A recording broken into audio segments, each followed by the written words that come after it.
یہودی آ کر کہنے لگا اے محمد اگر آپ اللہ کے نبی ہیں تو وہ جھاڑ کو بلائیں. تو نبی پاک رحمت للعالمین صلی اللہ علیہ وسلم نے سوچا کہ بھائی اتنے بڑے بڑے معجزات میں دکھانے والا یہ چھوٹی بات کیا پوچھ رہا ہے. تو نبی پاک علیہ الصلوۃ والسلام نے فرمایا میں اگر بلاؤں تو کیا تعجب کی بات ہے, تو جا کر کہہ دے اس جھاڑ سے کہ اسے محمد نے بلایا ہے. کیا شان ہے ہمارے آقا کی. اور یہ حدیث بخاری شریف کی ہے. حبیب پاک علیہ السلام کے کہنے پر وہ شخص گیا, یہودی گیا, جا کر جھاڑ سے کہنے لگا اے جھاڑ تجھے محمد عربی نے بلایا ہے. جیسے ہی جھاڑ سننا تھا اپنی جگہ سے آگے پیچھے اوپر نیچے ہلتا ہے, اپنی جڑوں کو توڑتا ہے اور اچکتا اچکتا اچکتا اچکتا کودتا ہوا. وہ یہودی بیان کرتے ہیں جو بعد میں صحابی ہو گئے, وہ بیان کرتے ہیں کہ میں نے دیکھا وہ ایسے کود رہا تھا جیسے ایک بچہ کھیلتا اور کودتا کسی طرف جا رہا ہے. وہ ایسا اچکتا ہوا آیا اور نبی پاک کے قریب آیا تو سر کے بل گر گیا. میں دیکھ رہا تھا تو سمجھ میں آ رہا تھا کہ جھاڑ نبی کو سجدہ کر رہا ہے. بخاری شریف کے الفاظ ہے, صحابی بیان کرتے محسوس ہو رہا تھا کہ جھاڑ نبی کو سجدہ کر رہا ہے. ہم کو منع ہے کسی کو سجدہ کرنا, جھاڑوں کو نہیں ہے, کیونکہ عقل ہمارے پاس ہے, ہم عقل والے ہیں.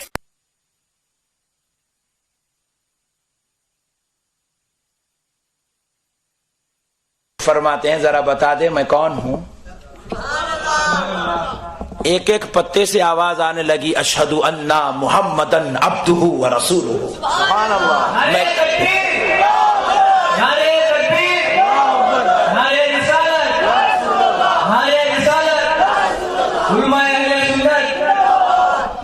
اب حضور نے فرمایا جا کر اپنی جگہ پہ کھڑا ہو جا.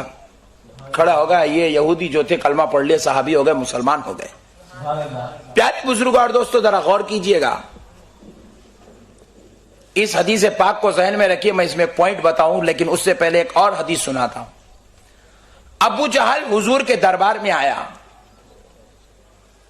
آ کر حضور سے کہنے لگا کہ اے محمد صلی اللہ علیہ وسلم اگر آپ اللہ کے نبی ہیں تو بتا دیں کہ میری مٹھی میں کیا ہے. پوائنٹ نوٹ کرو, انشاءاللہ بات اگر سمجھ جاؤ گے تو ایمان تازہ ہو جائے گا. مٹھی بن کر کے پوچھنے لگا کہ میری مٹھی میں کیا ہے.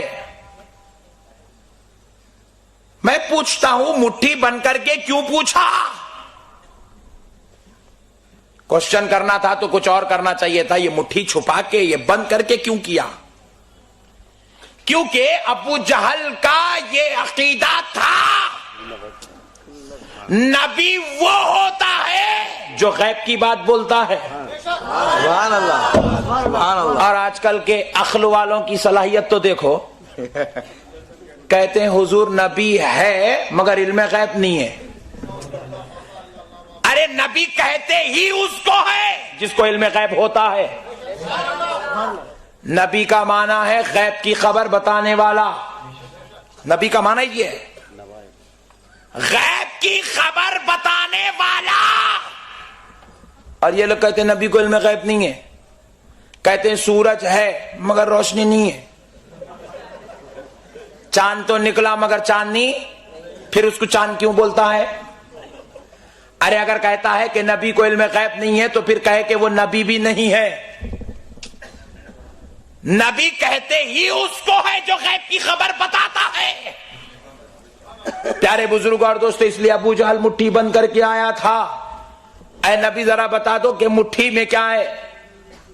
حضور فرمائے میں اتنا بڑا نبی ہوں, حضرت آدم کیا فرمائے تھے بیٹے کو وہ میں بولا. انہیں اب مٹھی کے اندر چھپا کے لایا. یہاں کھیلتے ہوں گے وہ سیتافل کے بیج چھپا کے کھیلتے ہیں اڈا مڈا, وہ قصہ کر دیا. حضور بولے چھوٹی چھوٹی باتیں مجھ سے کیا پوچھتا ہے نادان. تو خود اس جو تیرے ہاتھ میں ہے اس سے پوچھ کہ میں کون ہوں. حضور کا کہنا تھا شرم والا غیرت مند ہوتا تو چلے جاتا, دوبارہ نہیں آتا تھا. نہیں, ایک مرتبہ بولے میاں مولانا فاتحہ والے نہیں آتے تمہارے ساتھ، کھٹکا آئندہ نہیں مارنا۔ غیرت والا ہوتا تو دوبارہ نہیں آتا۔ آگے میں نہیں بولتا، آپ سمجھ جائیے، بار بار آتا ہے۔ نبی پاک نے کہا کہ مجھ سے کیا پوچھتا ہے، جو تیری مٹھی میں ہے اس سے پوچھ کہ میں کون ہوں۔ غیرت والا ہوتا تو پھینک کے چلا جاتا تھا، بے غیرت تھا۔ منہ کے قریب لے کے پوچھا کنکری ذرا بول وہ سامنے کون ہے؟ پوچھنا ہی تھا، کنکری اندر سے آواز دینے لگی، اشہد ان محمد عبدہ ورسولہ، میں گواہی دیتی ہوں کہ وہ اللہ کے رسول اور اس کے بندے محمد صلی اللہ علیہ وسلم ہے۔ جیسے ہی سنا پھینک دیا۔ یہاں تک تو آپ نے سنا ہوگا، مگر میرا ایک نقطہ میرے ذہن میں آتا ہے، میں آپ سے پوچھتا ہوں، غور کیجئے، کنکری تو ایک مردہ شے کا نام ہے۔ کنکری میں جان ہے، کنکری سن سکتی ہے، کنکری دیکھ سکتی ہے، کنکری پہچان سکتی ہے، کنکری بول سکتی ہے، نہیں بول سکتی۔ لیکن ابو جہل کے ہاتھ میں کنکری سن بھی رہی ہے، پھر کس کی؟ کسی ایمان والے کی نہیں، کسی نبی کی نہیں، کافر کی بولی سن رہی ہے۔ پوائنٹ نوٹ کیا جائے، کافر کی بولی سن رہی ہے، کافر کے پوچھنے پر نبی ہونے کی گواہی دے بھی رہی ہے، بول بھی رہی ہے، سن بھی رہی ہے، سمجھ بھی رہی ہے، بتا بھی رہی ہے۔ تو میں پوچھتا ہوں، ایک مردہ کنکر میں اتنی ساری صلاحیتیں کہاں سے پیدا ہوئی؟ سبحان اللہ۔ تو ماننا پڑے گا نبی کی نظر پڑ گئی تھی، نبی کی نظر پڑ گئی تو مردہ کنکری میں جان آ گئی۔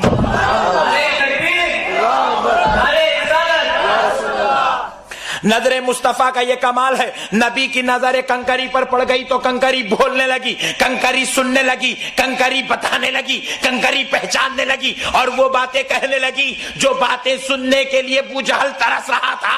نبی نے کی گواہی کنکری دینے لگی۔ پیارے دوستو، یہاں کنکری گواہی دے رہی ہے، اب ذرا وہاں دیکھو، وہاں یہودی نے کہا تھا، نبی نے جھاڑ کو نہیں بلایا، یہودی نے جا کر کہا اے جھاڑ چل، تجھے محمد عربی بلا رہے ہے، تو جھاڑ جڑوں کو توڑ کر آ گیا۔ میں پوچھتا ہوں، جھاڑ میں سننے کی صلاحیت کہاں سے آئی؟ جھاڑ کو سنانے کے لیے کافر کی زبان میں تاثیر کہاں سے آئی؟ تو کہنا پڑے گا نبی نے نظر ڈالی تو کافر میں سنانے کی صلاحیت اور جھاڑ میں سننے کی صلاحیت پیدا ہو گئی۔ نظر مصطفیٰ کا کمال ہے۔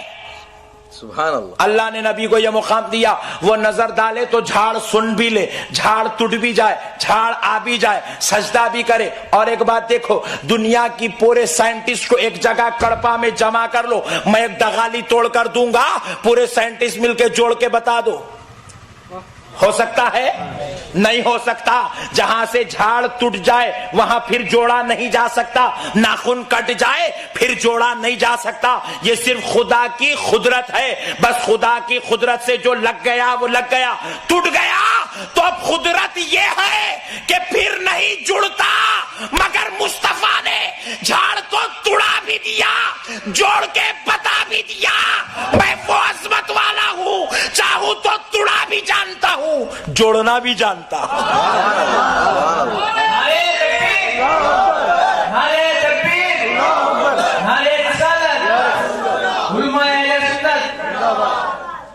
نبی بتانا چاہتے تھے میں اللہ کا نبی بن کر آیا ہوں۔ جہاں سارے سائنٹسٹ سر جھکا دیں تو ایک محمد کا معجزہ بنتا ہے۔ اللہ نے نبی کو ایسی ذات بنا کر پیدا کیا۔ اب آؤ اسی کو ہم ٹن لیتے ہیں اولیاء اللہ کی طرف۔ انہی دو حدیث کو سنو۔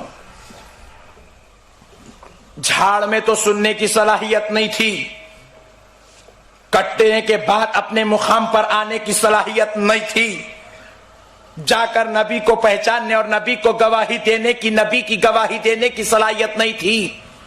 لیکن مصطفیٰ کی نظر کیا پڑ گئی تو ساری صلاحیتیں جھاڑ میں پیدا ہو گئی۔ کنکر میں پہچاننے اور بولنے سننے کی صلاحیت نہیں تھی، کافر کی بولی کنکر سن رہا ہے اور نبی کے ہونے کی گواہی دے بھی رہا ہے. مسئلہ کیا ہے؟ نبی کی نظر کا کمال ہے. تو مجھے کہنے دو. بعض جاہل کہتے ہیں کہ جو خبروں میں لیٹے ہوئے ہیں وہ مردہ ہیں. نعوذ باللہ.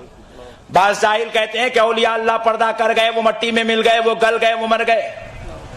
مجھے کہنے دو، اگر وہ مردہ ہیں تب بھی سنتے ہیں. نبی نے بتا دیا میں نظر ڈالوں تو کنکری کافر کی بولی سن لے، اور اگر میری نظر سے جس کو میں نے غوث اعظم بنایا ہے، جس کو میں نے اپنی نظر سے غریب نواز بنایا ہے، جس کو میں نے اپنی نظر سے بندہ نواز بنایا ہے، جس کو میں نے اپنی نظر سے شیر اسلام بنایا ہے، اگر وہ میری نظر والا خبر میں مردہ ہوگا تب بھی وہ سن لے گا. یہاں تو کافر کی بولی کنکری سن رہی ہے، وہ ایمان والے کی بولی غوث اعظم سن لے تو کیا تعجب کی بات ہے. سبحان اللہ. نعرے تکبیر، نعرے تکبیر، نعرے رسالت، نعرے رسالت، علماء اہل سنت. قربان جاؤ پیارے بزرگ اور دوستو، وہ اولیاء اللہ اگر ان کی نظر میں مردہ ہیں تو ہمارا عقیدہ تب بھی پکا ہے کہ وہ ابھی بھی سنتے ہیں، کیونکہ ان پہ نبی کی نظر ہے. اسی لیے دیکھو ہم لوگ ہر نمازی کو ولی نہیں کہتے، ہر نمازی ولی نہیں ہوتا، ہر روزے دار ولی نہیں ہوتا، ہر متقی ولی نہیں ہوتا، ہر پرہیزگار ولی نہیں ہوتا. ہاں عبادت، تقوی، ریاضت، پاکیزگی، طہارت کے ساتھ ساتھ نبی کی نظر جس پہ ہوتی ہے وہ ولی ہوتا ہے. نبی جس کا انتخاب کر لے وہ ولی ہوتا ہے. خواجہ معین الدین چشتی، حسن سنجیری، اجمیر والے غریب نواز آئے نہیں، مصطفیٰ نے بھیجایا ہے. آئے نہیں، نظر سے پلایا ہے، پلا کر بھیجایا ہے. اور جب بھیجا دیا گیا تو کیا ہوا؟ کڑپا میں مسلمان نظر آ رہا ہے. پیارے بزرگوں اور دوستو، جب غریب نواز تشریف لائے تو غریب نواز نے نبی کی پی ہوئی میں جب کافروں کو پلانا شروع کیا تو 90 لاکھ کافر مسلمان ہو گئے. 90 لاکھ کو مسلمان کرا دیا. کہا یہ کسی غریب نواز کی نہیں، ذریعہ غریب نواز ہے. حقیقت میں تو مصطفیٰ کی شراب پی رہا ہے، حقیقت میں تو مصطفیٰ کی مہ پی رہا ہے، حقیقت میں تو مصطفیٰ کا فیضان پی رہا ہے. کہ ذریعہ تو غریب نواز کو بنایا گیا لیکن پلایا تو جا رہا ہے، مدینے کا شربت پلایا جا رہا ہے. اسی لیے پیارے بزرگ اور دوستو، اولیاء اللہ تشریف لاتے ہیں تو اولیاء اللہ ذات سے خود نہیں آتے، اللہ اور اس کا رسول بھی جاتا ہے.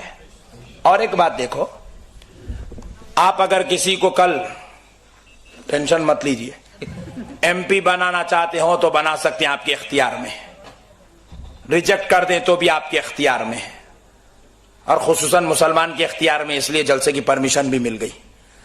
پیارے بزرگ اور دوستو، اللہ رب العزت نے مسلمان کو اتنا بڑا پوزیشن دے دیا، ہم جس کو ہم بتا لیں وہ سٹ پہ، ہم جس کو یوں کر دیں وہ نیچے. اب آپ کے اختیار میں ہے، جو اچھا ہے اس کو ڈالو. لیکن M P, M L A, prime minister اور چیف منسٹر قوم کا انتخاب ہوتا ہے. پوائنٹ نوٹ کیا جائے. پروفیسر، لیکچرر، کالج چیئرمین اور ڈائریکٹر، مینیجنگ کمیٹی کا انتخاب ہوتا ہے. اسمبلی میں اور پارلیمنٹ میں اسپیکر، پارٹی کے ایم ایل ایز اور ایم پیز کا انتخاب ہوتا ہے. صدر جمہوریہ، رول کرنے والی پارٹی کا انتخاب ہوتا ہے.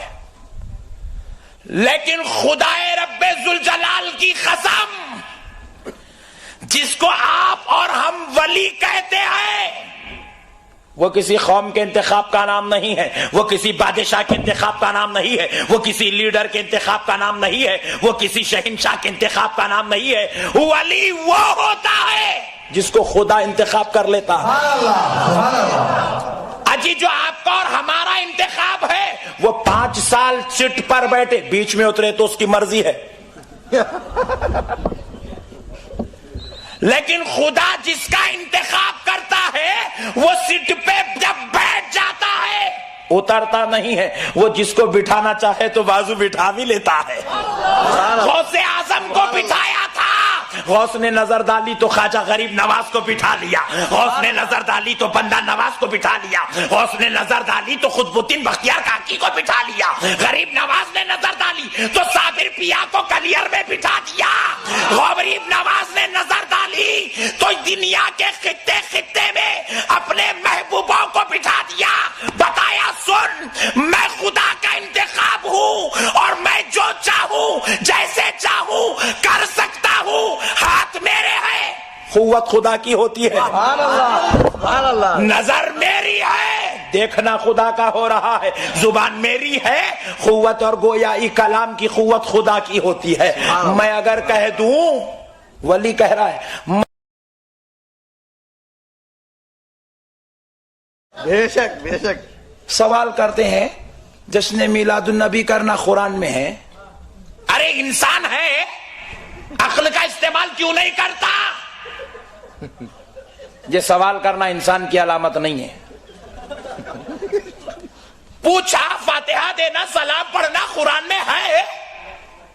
ہم نے جواب دیا کیسی نادانی کرتا ہے نادان، قرآن تو خیر قرآن ہی ہے، نماز کو لے لے، نماز شروع ہوتی ہے فاتحہ سے، الحمدللہ رب العالمین، ہاں فاتحہ سے شروع ہو رہی، اور نماز ختم ہوتی ہے السلام علیکم ورحمت اللہ، سلام پر۔ نماز فاتحہ پہ شروع ہوتی ہے، سلام پہ ختم ہوتی ہے، سمجھا تو مسئلہ حل ہے۔ سبحان اللہ۔ یہ فاتحہ اور سلام کے بیچ میں سجدے بھی ہے، رکوع بھی ہے، قیام بھی ہے، تشہد بھی ہے۔ اگر کوئی رکعت نہیں باندھا، سورہ فاتحہ نہیں پڑھا، الف لام میم سے پڑھ کے والناس تک پوری پڑھ لیا، تو پیچھے سے مودن صاحب بولتے قبول ہوئی چ نہیں، فاتحہ نہیں پڑھا نا، قرآن پوری پڑھ لیا، فاتحہ نہیں پڑھا، نماز نہیں ہوتی۔ اب پوری نماز میں پوری قرآن تو پڑھ لیا، السلام علیکم بغیر بولے کے باہر نکلنا چاہا تو نکل نہیں سکتا۔ پوائنٹ نوٹ کیا جائے، خدا کا بنایا ہوا قانون ہے، رب نے ایسا قانون بنا دیا، کہا سجدے بیچ میں، رکوع بیچ میں، تشہد بیچ میں، تسبیحات بیچ میں، قرآن بیچ میں، فاتحہ پہلے سلام آخر میں، تاکہ نماز فاتحہ سے شروع ہو اور سلام پہ ختم ہو جائے۔ پیارے بزرگوں اور دوستو قربان جاؤ، عقل ہوتی تو ہماری طرح سمجھ جاتا۔ ایک مسئلہ ذہن میں آ رہا ہے، سنا دیتا ہوں۔ ایک صاحب بولے مول صاحب آپ لوگ تو پورے کھانے کو پیدا ہوئے۔ میں نہیں سمجھا تھا کڑپا کا ماحول اتنا بہترین ہے، آپ لوگ تو زندہ قوم ہے۔ پیارے بزرگوں اور دوستو، اب شرارت میں تھی وہ جملے تو میں نے بھی محبت میں جواب دے دیا، جی ہاں میاں، کھانا خوب کھانا جنتیوں کی علامت ہے۔ سبحان اللہ۔ ارے کامل صاحب نئی ٹیکنیک بیان کر دیا آپ۔ بولے جیسا سوال ویسا جواب، آپ قرآن حدیث نہیں پوچھنا بیچ میں۔ بولے مول صاحب اب تک تو ہم سنے تھے کہ جو نماز پڑھتا ہے وہ جنت کو جاتا ہے، جو روزے رکھتا ہے وہ جنت کو جاتا ہے، جو حج کرتا ہے وہ جنت کو جاتا ہے، اور آپ کہہ رہے کھانے والا جنت میں جاتا ہے۔ تو میں نے کہا بے شک نمازی، عابد، زاہد، متقی، پرہیزگار تو جنت میں جائیں گے، ساتھ میں کھانا کھانے والے 11ویں کا کھانا، 12ویں کا کھانا، رجب کے کنڈے، معراج کا کھانا، شب قدر کا کھانا، پوروں کی فاتحہ ختم ہو جائے تو پھر اپنے دادا کی، پھپھا کی، خالو کی، ماموں کی فاتحہ کا کھانا، یہ جو لوگ کھاتے ہیں یہی لوگ جنت میں جاتے ہیں۔ پوچھے مول صاحب وہ کیسا؟ تو میں نے کہا دیکھو یہاں تو نماز پڑھ رہے ہو ضروری ہے، مگر جنت میں نماز پڑھو گے؟ تھوڑی دیر سوچیں، آپ عقل والے ہیں، جواب دے دیے، آپ انسان جو ٹھہرے، آپ جواب دے دیے لیکن وہ جواب نہیں دیا، تو میں اس کے جواب لینے کے لیے پوچھا ذرا جنت کی مسجد کا نام تو بول۔ جنت کی مسجد میں جو خطیب صاحب جمعے کی نماز پڑھائیں گے، خطبہ دیں گے، ان کا نام تو بول۔ جنت کے اندر جو اذان ہوگی، اذان کے کلمات کیسے ہوں گے، اذان دینے والے مؤذن کا نام کیا ہوگا؟ پھر جنت میں سورج نہیں ہوگا تو سورج ڈوبنے سے پہلے فجر پڑے گا یا بعد میں؟ ٹینشن میں پڑ گیا۔ میں نے کہا جنت کی مسجد تو نہیں بتا سکتا، مگر میرے ساتھ چل، میں تجھے آم کے جھاڑ بتا دیتا ہوں، جام کے جھاڑ بتا دیتا ہوں، سیب بھی بتا دیتا ہوں، رف بھی بتا دیتا ہوں، شہد کی نہریں بتا دیتا ہوں، شرابن طہورا کی نہریں بتا دیتا ہوں، سلسل و سبیل بتا دیتا ہوں، تجھے مان طہورا بتا دیتا ہوں۔ رب نے جنت میں مسجد نہیں رکھی لیکن غلامان مصطفیٰ کے لیے کھانے کی غذائیں رکھی ہیں۔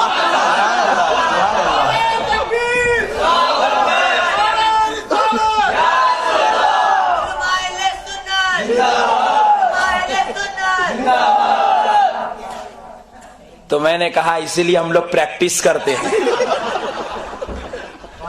ہماری قسمت میں کھانا ہی کھانا لکھا ہوا ہے۔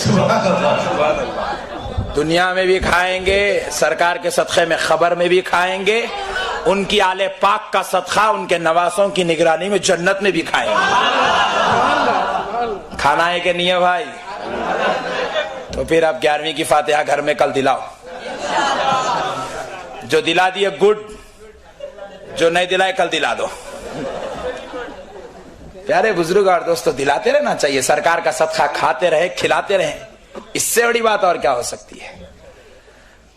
پیارے بزرگ اور دوستو، الغرض میں عرض کر رہا تھا، ہمارے پیارے آقا رحمت للعالمین صلی اللہ تعالی علیہ وسلم کا مقام اللہ نے اتنا بلند و بالا، اتنا عظمت والا کیا کہ ہمارے آقا رحمت للعالمین صلی اللہ تعالی علیہ وسلم کی عظمت کے صدقے جائے اللہ رب العزت نے اپنے حبیب رحمت للعالمین صلی اللہ تعالی علیہ وسلم کو اس شان و عظمت کا پیکر بنا دیا کہ آپ کا نام بھی لے لے تو نجات نصیب ہو جاتی ہے، آپ کا نام بھی رکھ لے تو نجات نصیب ہو جاتی ہے۔ پیارے بزرگ اور دوستو، اب بعض لوگ ماننے کے لیے تیار نہیں ہیں کہ ہمارے نبی کا مقام اور ہمارے نبی کا نام، ہمارے نبی کی عظمت کتنی بلند و بالا ہے۔ جو نبی کی عظمت مان لے وہ نجات والا ہے، وہ ہدایت والا ہے، وہ عظمت اور رفعت والا ہے۔ تو اسی لیے اللہ رب العزت نے ہم کو دنیا میں بھیجا ہے، ہم اپنے نبی کا صدقہ کھا بھی رہے ہیں، دنیا والوں کو کھلا بھی رہے ہیں۔ اور اب دیکھیے پیارے بزرگ اور دوستو، ہمارے آقا سرکار مدینہ رحمت للعالمین صلی اللہ علیہ وسلم کے نام اقدس پر ہم دنیا والوں کو کھلاتے بھی ہیں اور ہم خود اللہ کے فضل سے کھاتے بھی ہیں۔ ایک بات اور سنا دیتا ہوں، ایک صاحب نے پوچھا، مولانا یہ فاتحہ کا آپ لوگ کھاتے، کیا یہ کھانے سے کچھ ملتا؟ میں نے کہا بھائی ضرور ملتا۔ بولے مول صاحب کیا ملتا؟ تو میں نے کہا ہمارے دادا حضرت کے تعلق سے ہمارے خاندان میں یہ بات بڑی مشہور ہے اور ہم نے بھی اپنی آنکھوں سے دیکھا ہے، وہ جب انتقال کر رہے تھے تو ان کے دانت بھی سلامت تھے، ان کی آنکھ بھی سلامت تھی، بغیر اینک کے دیکھتے تھے اور بغیر حلوہ بنائے کے روٹی اور غذا کو سلامت کھاتے تھے اور بغیر لکڑی پکڑے کے چلتے تھے۔ 92 سال کی عمر میں انتقال کر گئے اور وجہ اتنی صحت کی یہ تھی کہ وہ ہر وقت دسترخوان پہ بیٹھتے ہی کھانے پہ پہلے فاتحہ دیتے تھے، بعد میں کھانا کھاتے تھے۔ سبحان اللہ۔ اس کو سمجھ میں نہیں آیا، سمجھنے کے لیے آپ کو میں نے بتایا عقل کی ضرورت ہے۔ اب آپ کیا کیا سمجھتے ہیں سمجھتے چلیے، میں تو کچھ نہیں کہہ رہا ہوں اپنی زبان سے۔ پیارے بزرگ اور دوستو، نہیں سمجھ میں آئی تو میں نے چاہا کہ بھئی اور تھوڑا ٹرانسلیشن ذرا تفصیل کر دی جائے۔ میں نے کہا بھائی آپ کے گھر میں کسی انسان کو ہارٹ کی پرابلم ہوگی؟ بولے ہاں ہے نا مول صاحب۔ میں نے کہا کسی کو کینسر کی بیماری بھی ہوگی، دور دور کدھر نہ کہیں کچھ نہ کچھ تو ہوگا؟ بولے ہاں ہے۔ میں نے کہا کسی کو کڈنی پرابلم بھی ہوگی؟ بولے جی ہاں ہے۔ میں نے کہا آپ کو بھی کبھی سر میں درد ہوا ہوگا، آپ کو بھی کبھی بخار آیا ہوگا، کبھی علیل تھے ہوں گے؟ بولے بہت زبردست احمد صاحب، اللہ کا شکر ہے بچ کے آ گیا۔ تو میں نے کہا ذرا بتائیے، جب آپ کے خاندان اور قبیلے والے بیمار ہوتے ہیں، چاہے وہ پرابلم ہارٹ کی ہو یا کڈنی کی ہو یا کینسر کی ہو، تو کیا لیتے ہیں؟ بولے گولی۔ میں نے پوچھا اتنی بڑی ہوتی ہے یا اتنی؟ بولے اتنی۔ میں نے پوچھا وہ کون سی کمپنی میں بنتی ہے؟ بولے جی پلا ریڈی۔ جی پلا ریڈی فارمیسی میں اتنی گولی بنتی ہے، اتنی کھا لیا تو ہارٹ کی پرابلم سالو، پیٹ گیسز سے پھل گیا، اتنی گولی ڈال لیا پورا نارمل ہو گیا۔ ارے واہ، پلا ریڈی فارمیسی میں بننے والی گولی کو خدا نے بنایا؟ بولے نہیں مول صاحب ڈاکٹرز بناتے ہیں۔ کیا باتیں کر رہے ہیں آپ؟ بولے ڈاکٹرز جو گولی بنا دے وہ انسان کو رات میں اگر کھا کر سو جائے تو بی پی کو نارمل، شوگر کو نارمل، دل کو سنبھالتے ہیں، خون کی دورانی کو برابر کرتے ہیں، کینسر کو بڑھنے نہیں دیتے۔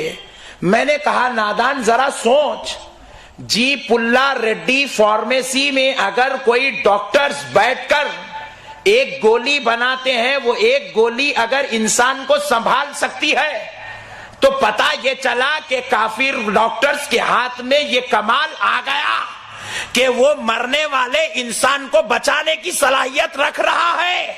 ایک ڈاکٹر 5 سال کا طالب علم اگر MBBS کالج میں گزار لے تو اس میں اتنی قوت آ جاتی ہے، اتنی صلاحیت آ جاتی ہے کہ وہ اپنی فارمیسی میں بیٹھ کر جو گولی بنا لیتا ہے، جو کیپسولز بنا لیتا ہے، جو ٹونک بنا لیتا ہے، وہ انسان کے لیے جینے کا سبب بنتی ہے۔ تو میں نے کہا نادان، پھر تو تجھے ماننا پڑے گا فاتحہ کا کھانا شفا کا سبب ہے، کیونکہ جی پلا ریڈی فارمیسی میں کسی کافر کا علم کام کر رہا ہے، یہاں فاتحہ میں قرآن والا علم کام کر رہا ہے، اللہ والا علم کام کر رہا ہے، جنت والا علم کام کر رہا ہے، مصطفیٰ والا علم کام کر رہا ہے۔ خدا کی زبان سے جو کلام نکلا وہ اگر فاتحہ پہ پڑھ دے تو مجھے کہنے دے اب کھانے کا دانا نہیں رہتا، بلکہ گولیوں سے زیادہ اثر والا ہو جاتا ہے۔ نعرے تکبیر، نعرے رسالت، علماء اہل سنت۔ اس لیے پیارے دوستو فاتحہ دینے میں شرمانا نہیں چاہیے، فاتحہ دینے میں کبھی نہیں شرمانا چاہیے، کیونکہ وہ اللہ کا کلام ہے، اس کے اندر برکتیں ہیں، اس کے اندر رحمتیں ہیں۔ سورہ فاتحہ، پوری فاتحہ کو تو چھوڑ دیجئے، جلدی میں بھی ہو تو کم سے کم سورہ فاتحہ تو پڑھ لینا چاہیے۔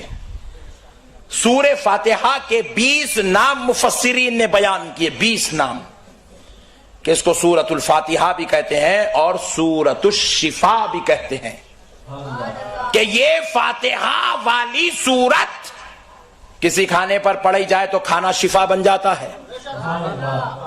پیارے بزرگ اور دوستو، کسی شے پر پڑھ دی جائے تو وہ شے شفا بن جاتی ہے۔ اگر کسی میں برکت کے لیے دکان کی اوپننگ ہو رہی ہے، ہو سکتا ہے کسی کے ذہن میں خیال آ رہا ہوگا کہ انبیاء اکرام کو نبوت نبی پاک کے صدقے میں ملی، اس لیے وہ نبی پاک کا ذکر کرتے تھے۔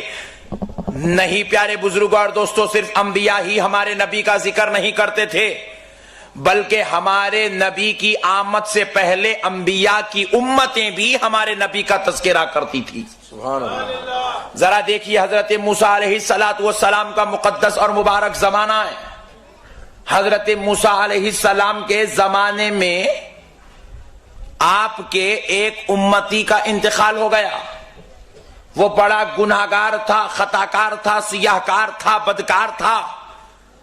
اس گناہگار اور خطاکار کے تعلق سے سارے لوگ محلے اور شہر والے اس سے بدظن ہو چکے تھے، اور جب وہ وفات ہو گیا، جب وہ مر چکا، تو ساروں نے اعلان کر دیا تھا کہ کوئی اس کے جنازے میں نہیں جائے گا، کوئی اس کو دفن نہیں کرے گا، کوئی اس کو کفن نہیں پہنائے گا، بس اس کی لاش کو سڑنے کے لیے چھوڑ دیا جائے، کیونکہ یہ ہم پر بڑے ظلم و زیادتی کیا کرتا تھا، انتہائی درجے کا گناہگار ظالم انسان تھا۔ یہاں تک کہ لوگوں کے دل میں اس کی نفرت کے اس کے آخر جنازے والے مرحلے میں کوئی جانے کے لیے تیار نہیں تھا. کچھ دن تک وہ جس چوپائی پر لیٹا لیٹا مر گیا بس اسی پر سڑا پڑا رہا. جسم سے بدبو آنے لگی. لوگوں نے کہا کہ بھائی جسم سے بدبو آ رہی ہے, آزو بازو کے رہنے والوں کا مسئلہ دشوار ہوتا جا رہا ہے, لہذا اس کو یہاں سے اٹھاتے ہیں اور لے جا کر کچرا کنڈی پر پھینک دیتے ہیں. جانور اسے کھا لیں گے تو یہ مسئلہ بھی حل ہو جائے گا. بڑی دور سے کھڑے ہو کر چوپائی کو راسی باندھ کر کھینچتے ہوئے لے آ کر کچرا کنڈی پر پھینک دیتے ہیں. اللہ رب العزت دیکھ رہا تھا, خالق کائنات دیکھ رہا تھا. مولا رب کریم نے حضرت موسیٰ علیہ السلام سے فرمایا موسیٰ ذرا طور پر آؤ. حضرت موسیٰ طور پر تشریف لے جاتے ہیں تو رب کریم فرماتا ہے موسیٰ ذرا سنو, فلاں کچرا کنڈی میں ہمارا ایک بندہ پڑا ہوا ہے, وہ سڑ رہا ہے, کوئی اس کے جنازے کے پاس نہیں آتا, کوئی اسے نہلاتا نہیں ہے, کوئی اسے کفناتا نہیں ہے. ہم ان کی آزمائش کر رہے تھے, وہ اپنی آزمائش سے گزر چکے. موسیٰ اب آپ کو ہم حکم دیتے ہیں جاؤ ہمارے اس بندے کو اٹھاؤ اور اسے اٹھا کر اپنے گھر لے آؤ, اسے نہلاؤ, اسے کفناؤ, اسے بہترین مقام پر دفن کر دو. حضرت موسیٰ اللہ کے حکم پر گئے, جا کر دیکھتے ہیں موسیٰ علیہ السلام قریب جاتے ہیں, ساری قوم آ جاتی ہے, کہتی ہے موسیٰ یہ بڑا گندا انسان تھا, ظالم انسان تھا, گناہگار تھا, خطاکار تھا, آپ اس کے جنازے کے قریب نہ جائیے گا, آپ اللہ کے نبی, آپ ایسے حرکت ہرگز مت کریے گا. حضرت موسیٰ نے کہا نادانو تمہاری بات سنوں یا خدا کی بات سنوں, میرے خدا نے حکم دیا ہے میں اس کے ساتھ حسن سلوک کر ہی رہوں گا. حضرت موسیٰ اٹھائے,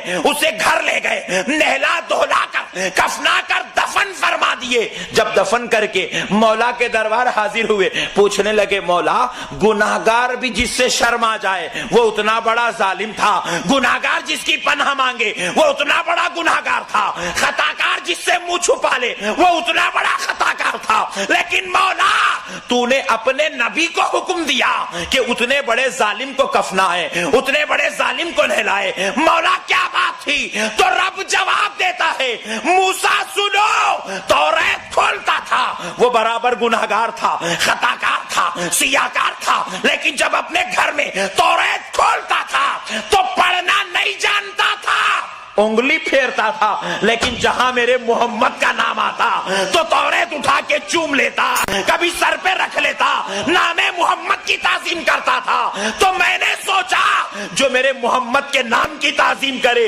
وہ اتنا مفلس و لاچار کیسے ہو جائے, اس لیے ہم نے چاہا محمد کے نام کی تعظیم کرنے والے کو کوئی نہ کفنائے تو نہ کفنائے, اللہ کا نبی کفنائے گا اور دفنائے گا.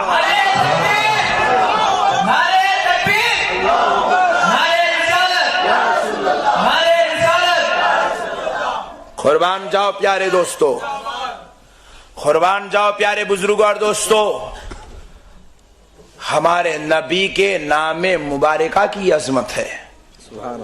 کوئی یہودی بھی چوم لے تو نجات ہو رہی ہے, اب اگر سنی انگوٹا چومے تو ٹینشن کس بات کی ہے؟ اگر کسی کو ٹینشن ہوتا ہے تو ہونے دو, ہم تو مسئلے حل کرنے والے ہیں. پیارے بزرگوں اور دوستو, لوگوں کو بہت سارے مسائل پر اختلاف ہے, لیکن آج ہم کسی اختلافی مسئلے پر گفتگو نہیں, ہم صرف اصلاحی مسئلے پر گفتگو کریں گے. ہم کڑاپا کے ہر مسلمان کو یہ دعوت دیتے ہیں کہ وہ نبی کا سچا غلام بن جائے, وہ نبی کا عاشق بن جائے. خدا کی قسم آج دنیا دیکھ رہی ہے, نجات اگر کسی کو کہیں نصیب ہو سکتی ہے تو مصطفیٰ کی غلامی میں نصیب ہو سکتی ہے, اور کوئی دوسرا میدان آج باقی نہیں ہے. لوگ نیوکلیئر بنائے, دیکھ لی انگار لگ گئی. بڑے بڑے چیف منسٹر بن گئے, دیکھے پورا بازار خراب ہو گیا. آج اپنے ہی گھر میں اپنے کو لڑنے کی نوبت آ گئی.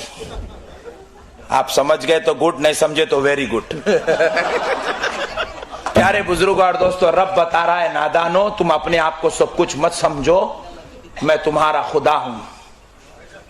جو لوگ چند دنوں میں خدائی کا دعویٰ کرنے والے تھے, خدا نے ان کو ایسے جلا دیا کہ چہرہ تک نظر نہیں آیا.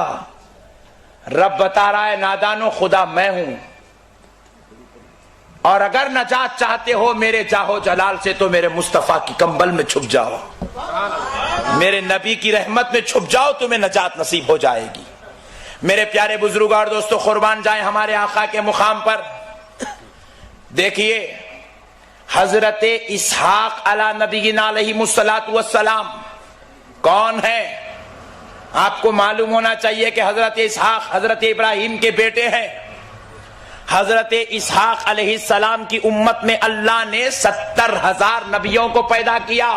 آپ کی اولاد میں 70,000 پیغمبر پیدا ہوئے. حضرت ابراہیم علیہ السلام کے بیٹے اسحاق علیہ السلام ایک بار راستے سے گزر رہے ہیں.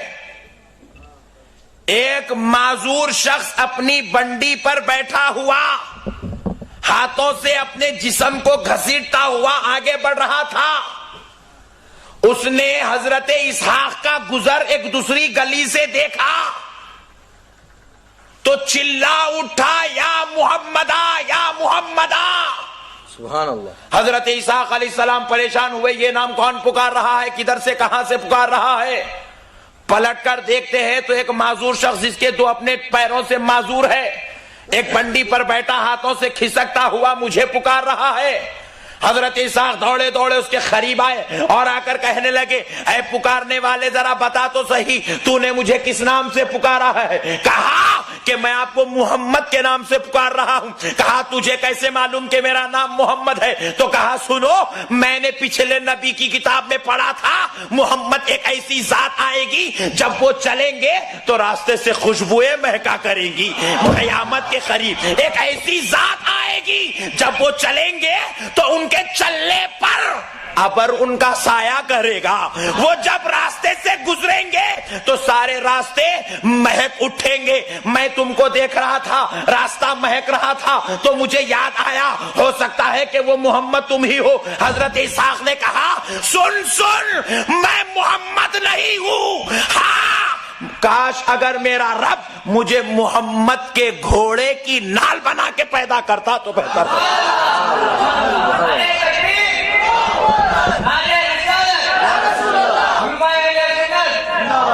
قربان جاؤ پیارے بزرگ اور دوستو, نبی آئے نہیں, چرچا چل رہا ہے, تذکرے چل رہے ہیں, ذکر ہو رہا ہے, بلکہ یوں کہنے دیجئے میلاد النبی کا جلسہ ہو رہا ہے.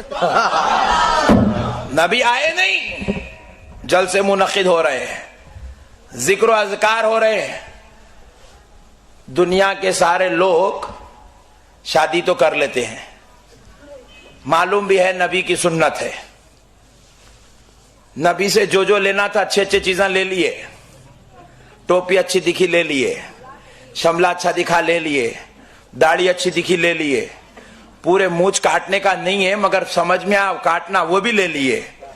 پیارے بزرگ اور دوستو, لیکن ایک بات ہمیں معلوم ہونا چاہیے, حضرت آدم علیہ السلام کے تعلق سے بیان کیا گیا, روایات میں آیا ہے کہ حضرت آدم علیہ السلام جب دنیا میں تشریف لائے, اپنی زوجہ حضرت حوا سے ملاقات کرنا چاہے تو کہا گیا آدم پہلے ملاقات کی مہر ادا کرو.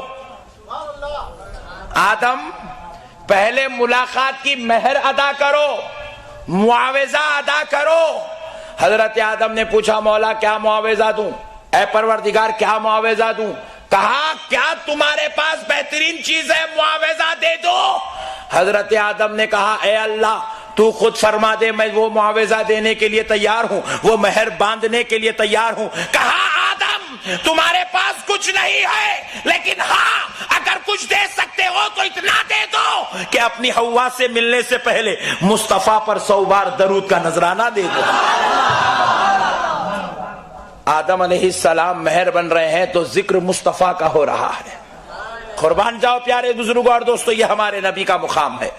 اللہ نے کیسی شان سے ہمارے پیارے آقا کو دنیا میں مبعوث فرمایا کہ پیارے بزرگوں اور دوستو, انبیاء علی نبینا علیہم السلام ہمارے نبی کی امت میں پیدا ہونے کی تمنائیں اور آرزویں کیا کرتے تھے. ارے حد تو یہ ہے، اس سے بڑی بات اور اس سے بڑی شان کیا ہو سکتی ہے کہ نبی تو نبی، غلاموں کی قسمت کا عالم دیکھو، نبی کی امت میں پیدا ہونے والے دیوانوں کی قسمت کا عالم تو دیکھو۔ حضرت عیسیٰ علیہ السلام کو اللہ نے آسمانوں میں اٹھا لیا، حضرت عیسیٰ علیہ السلام آسمان میں اٹھا لیے گئے، محشر کے قریب، قیامت کے قریب حضرت عیسیٰ علیہ السلام کو پھر سے دنیا میں مبعوث کیا جائے گا۔ عیسیٰ علیہ السلام نبی بن کر تشریف لائیں گے، لیکن عیسیٰ علیہ السلام اپنی نبوت نہیں منوائیں گے، اپنی رسالت کی تعلیم نہیں دیں گے، بلکہ عیسیٰ علیہ السلام اپنے رسول اللہ کے امتیوں کے بیچ میں آ کر رسول اللہ کی شریعت کی دعوت دیں گے، اسلام کی دعوت دیں گے، لوگوں کو کلمہ پڑھائیں گے، لا الہ الا اللہ عیسیٰ روح اللہ کا نہیں، لا الہ الا اللہ محمد رسول اللہ پڑھائیں گے۔ اور ذرا سنو، اس سے بڑی قسمت اس غلاموں کی اور کیا ہو سکتی ہے؟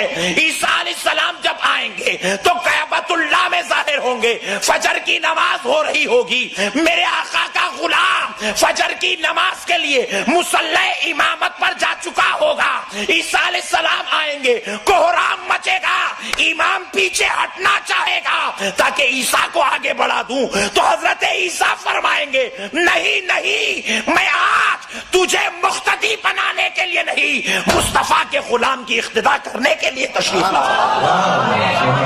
قربان جاؤ پیارے دوستو،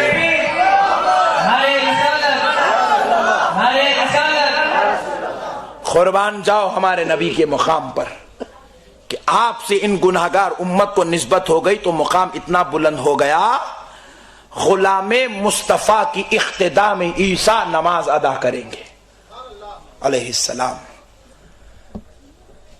پیارے بزرگ اور دوستو، اگر ایسی کروڑوں باتیں بیان کی جائے تو ہمارے نبی کی عظمت میں کم ہے۔ اللہ نے ہمارے نبی کو وہ مقام عطا فرما دیا۔ اب آئیے بالکل ایک چھوٹی اور مختصر سی بات اپنے نبی کی عظمت پر سناتا ہوں، اس کے بعد تھوڑا اولیاء اللہ کی عظمتوں پر بھی روشنی ڈالتے ہیں۔ دیکھو، ہمارے نبی کا نام ہے محمد صلی اللہ علیہ وآلہ وسلم۔ یہ جو نام محمد ہے، اس کے تعلق سے علماء مفسرین فرماتے ہیں کہ نام محمد کا معنی ایسی ذات جس کی حد سے زیادہ بار بار تعریف کی جائے۔ کہہ دو سبحان اللہ۔ محمد ایسی ذات کو کہتے ہیں جن کی حد سے زیادہ بار بار تعریف کی جائے۔ جس ذات کی حد سے زیادہ تعریف ہو اور بار بار تعریف ہو، اس ذات کو محمد کہتے ہیں۔ قربان جاؤ پیارے بزرگ اور دوستو، یہ لفظ محمد اللہ رب العزت کا انتخاب کردہ نام ہے۔ ابھی میرے پیارے نبی صلی اللہ علیہ وسلم پیدا نہیں ہوئے، حضرت آمنہ رضی اللہ تعالی عنہا کے بطن اقدس میں منتقل ہو رہے ہیں، نور پاک مصطفیٰ منتقل ہوا، حضرت موسیٰ علیہ السلام حضرت آمنہ کے خواب میں تشریف لاتے ہیں، جلوہ گر ہوتے ہیں، فرماتے ہیں آمنہ مبارک ہو، آمنہ مبارک ہو، اللہ کا حبیب تم میں منتقل ہو چکا ہے، نبی آخر الزمان تم میں منتقل ہو چکے ہیں، سید الانبیاء تم میں منتقل ہو چکے ہیں، جنت کا مالک تم میں منتقل ہو چکا ہے، کائنات کا مختار تم میں منتقل ہو چکا ہے۔ اے آمنہ سنو، جب وہ پیدا ہو جائے ان کا نام محمد رکھنا، اللہ نے حکم فرمایا ہے۔ پیارے بزرگ اور دوستو دیکھو، ہمارے گھر بچے ہوتے ہیں تو نام باپ ہونے کی حیثیت سے ہم رکھتے ہیں، یا ماں رکھتی ہے، یا دادا دادی رکھتے ہیں، یا نانا نانی رکھتے ہیں۔ قربان جاؤ، یہ ہمارے بچے ہیں جن کے نام ہم رکھتے ہیں، مگر محمد کی عظمت کا عالم دیکھو، وہ پیدا ہو رہے ہیں تو عبد المطلب نے نام نہیں رکھا، حضرت عبداللہ و آمنہ نے نام نہیں رکھا، خالق کائنات نام ارشاد فرماتا ہے۔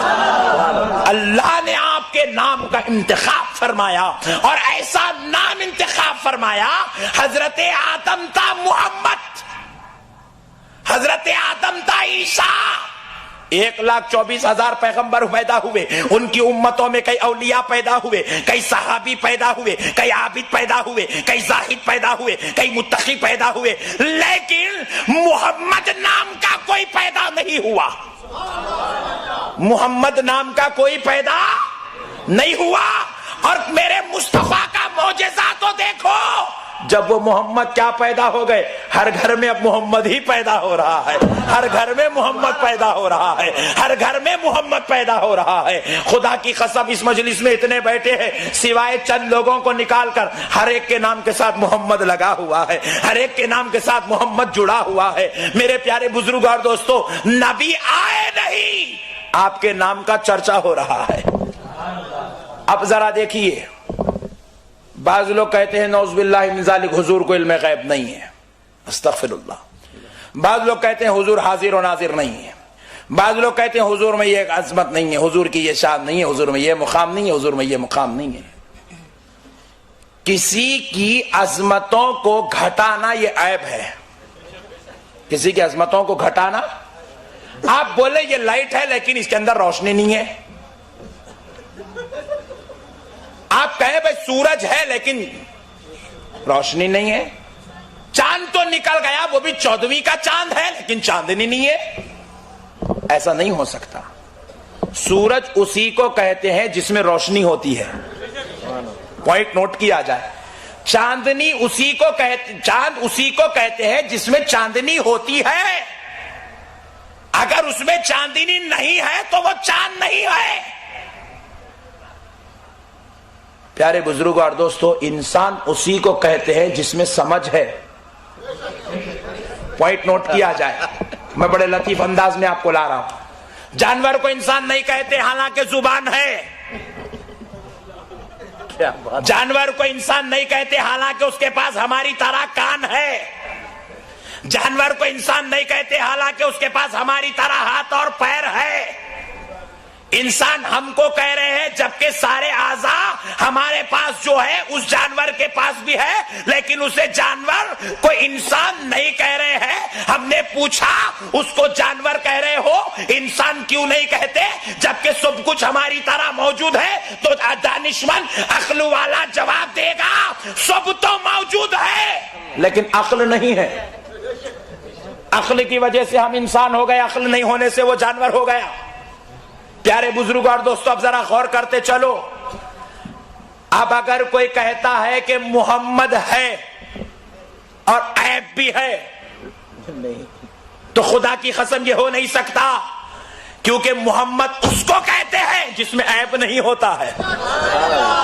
خدا نے محمد کہا اور محمد اسی کو کہتے ہیں جس کے اندر عیب نہیں ہوتا ہے، جس میں صرف تعریف ہی تعریف ہوتی ہے، عظمت ہی عظمت ہوتا ہے، مقام ہی مقام ہوتا ہے، رفعت ہی رفعت ہوتی ہے، شان ہی شان ہوتی ہے، درجات ہی درجات ہوتے ہیں، بلندیاں ہی بلندیاں ہوتی ہے۔ جہاں ساری تعریفیں آ کر جھک جائے اس جگہ پہ محمد پیدا ہوتا ہے۔ نعرے تکبیر، نعرے رسالت، علماء اہل سنت، نعرے تکبیر، نعرے رسالت۔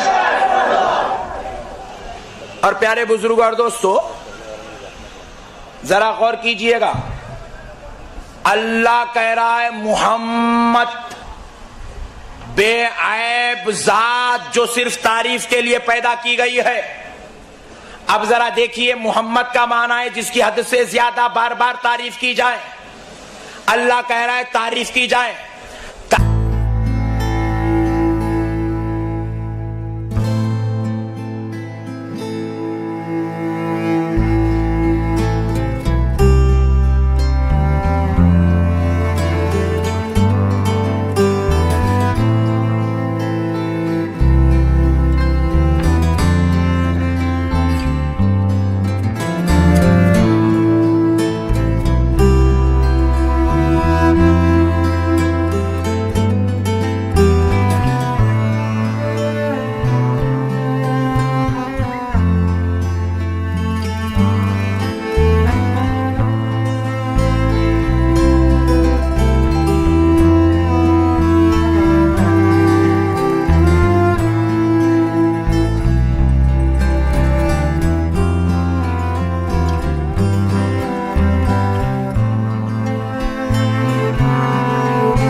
ہوتی ہے السلام علیکم ورحمۃ اللہ، سلام پر. نماز فاتحہ پہ شروع ہوتی ہے، سلام پہ ختم.